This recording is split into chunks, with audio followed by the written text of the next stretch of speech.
மதச்சார்பின்மை மண்ணில் இன்று இருள் சூழ்கிறதே. மாநில உரிமை சமூக நீதி எங்கு போகிறதே. உழவனின் உணவில் வாழ்வியலில் கை வைக்கிறாரே. நீதிமன்ற படியிறங்கி சதி செய்கிறாரே. விழித்துக்கொள் தமிழா, விழித்துக்கொள் தமிழா. வடமாநில கலவர காடாய் மாறாமல் தடுப்போம் தமிழா.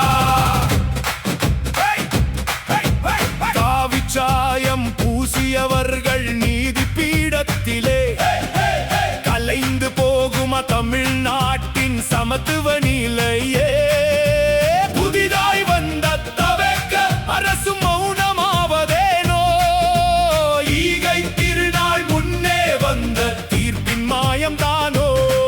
சனாதன குரல்கள் இங்கே ஓங்கி ஒலிக்குதே. சமூக நீதி தூண்கள் இங்கே லேசாயாடுதே. பால் வற்றிய மாட்டை வைத்து உழவன் என்ன செய்வான்?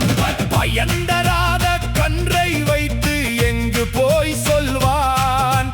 உழைக்கும் மக்கள் தட்டில் இருக்கும் மலிவான உணவிதுவே. மாட்டுக்கறி என்பது இங்கு மக்களின் உரிமை என்றோ. சிறு வணிகர் உழவர் வயிற்றில் அடிக்க சட்டம் போடுவதா? புனிதம் என்ற போர்வையிலே வாழ்வை வாட்டுவதா?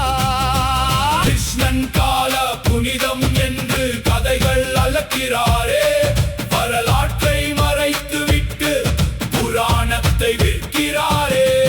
ரிக்வேத காலத்திலும் மாடு உணவானதை மறப்பாயோ? ராஜஸ்தானின் குப்பையிலே பசுக்கள் சாகுது அறிவாயோ? பன்மைத்துவ நாட்டை ஒருமை என்று பிணிப்பதா? விழித்துக்கொள் தமிழா.